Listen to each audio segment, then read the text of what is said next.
Cuando hablamos recientemente de la política cambiaria desastrosa de sobrevaluación cambiaria de Martínez de Oz y ahora seguida por Milei, yo quiero hacer referencia a lo que ocurrió inmediatamente después de la Segunda Guerra Mundial con la reconstrucción de las economías de Japón y Alemania Occidental en 1948. En Japón, la primera recomendación del general MacArthur y del Departamento de Estado al Japón fue llevar el tipo de cambio de 100 yenes por dólar a 365. De 100 a 365, una devaluación exitosa con superávit fiscal, y eso permitió que las exportaciones japonesas en términos reales crecieran 80 veces desde 1950 hasta 1980, y en 30 años Japón se convirtió en una potencia económica industrial. Lo mismo pasó con Alemania Occidental. La recomendación de los Estados Unidos a Konrad Adenauer y a Ludwig Erhard, que era un liberal en serio, no un liberal como Milei, fue devaluar el marco alemán de 2 pesos por dólar a 4,2. Es decir, una devaluación del 120%. Esto hizo que Alemania Occidental se convirtiera en una superpotencia exportadora. La industria alemana, los Mercedes-Benz, etcétera, etcétera, invadieron el mundo. Bueno, Alemania llegó a tener un nivel de vida 4 veces superior al de Alemania Oriental. Esto era muy importante porque se trataba de los dos países con la misma religión, la misma cultura, el mismo nivel técnico. Incluso Alemania Oriental tenía más ingenieros que Alemania Occidental, y resulta que Alemania Occidental tenía un nivel de vida 4 veces superior al de Alemania Oriental, con lo cual se demostró que la política correcta del crecimiento económico era el tipo de cambio alto, la exportación, el superávit fiscal y sobre todo la industrialización. Esto se demostró ampliamente, y también se demostró en otros países. Caso concreto también fue en Brasil en 1964. Brasil en 1961-62 había caído en manos casi del comunismo, porque había muerto el presidente Jânio Quadros y un vicepresidente que era un gremialista procomunista se hizo cargo del poder, ¿no? Y bueno, si Brasil iba al comunismo, toda América Latina iba a ir al comunismo. En consecuencia, Estados Unidos mandó al general Vernon Walters, que era coronel en esa época, al Brasil, a hablar con los generales brasileños y a proponerles un plan económico y el derribo del vicepresidente, que ahora presidente comunista, gremialista, amigo de Brezhnev y de Khrushchev.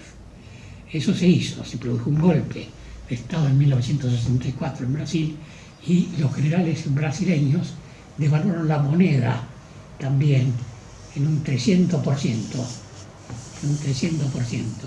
pusieron la economía para exportar, superávit fiscal, y Brasil prácticamente desde el año 64, que asumen los militares, hasta el 84, que termina el gobierno militar, creció todos los años al 9% por año. Entonces, todos los años al 9% por año hace que el país realmente crezca en PBI per cápita, crezca en todo. Calcule usted que en el año 1960 el PBI global de la República Argentina era igual al de Brasil. Producíamos lo mismo globalmente. En 1984, después de esta política brasileña de tipo de cambio alto, promoción de exportaciones, el PBI brasileño era 4 veces más grande que el PBI argentino.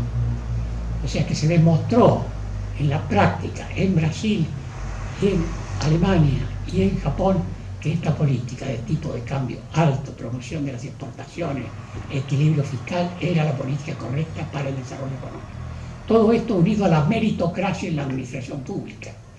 Porque bueno, el mismo general MacArthur en Japón estableció un régimen estrictamente meritocrático, solamente se entraba en la administración pública por exámenes, se ascendía por méritos, etcétera, etcétera.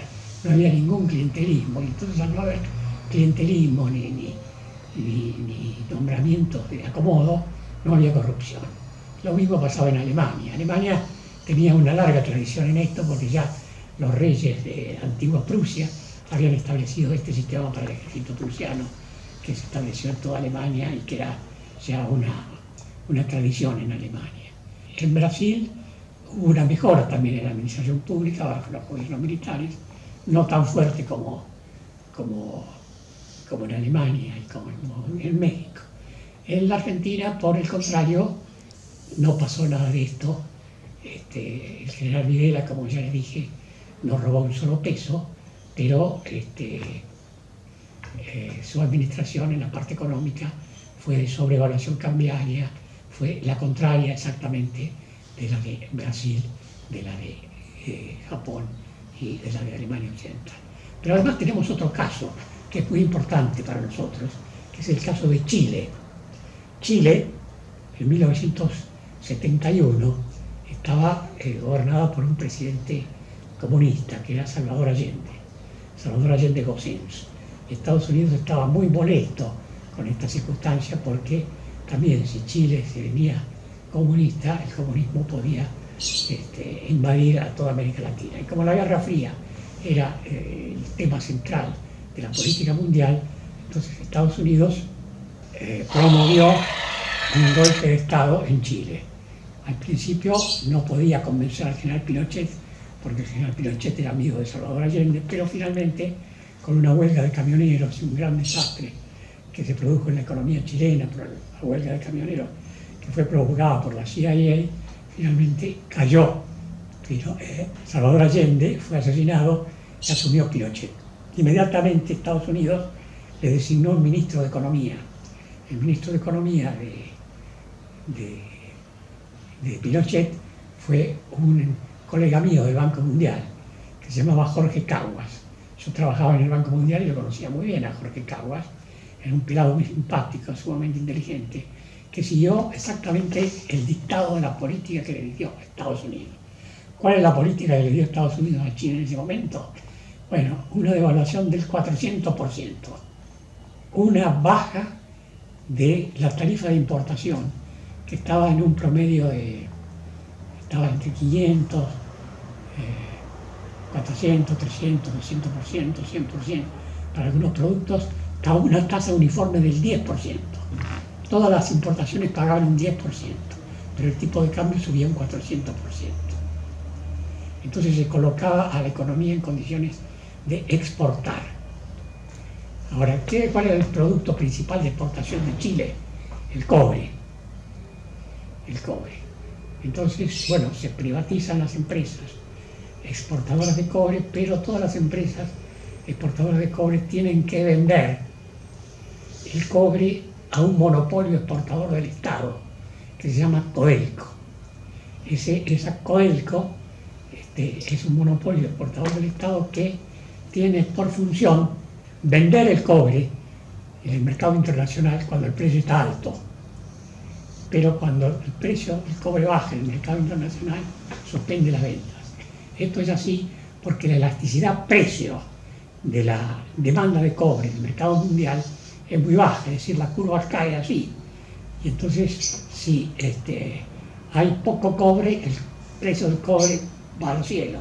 Si hay mucha oferta de cobre, el cobre va al piso. Entonces, el gobierno de Chile tiene un monopolio muy inteligente para la exportación de cobre que se llama Codelco, bajo un gobierno liberal, pero inteligente,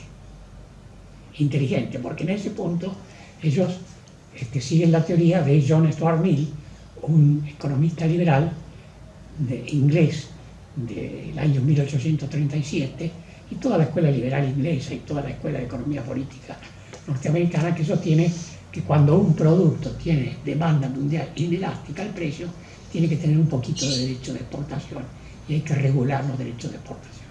En Chile la elasticidad es bajísima, así que la política fue óptima y Chile creció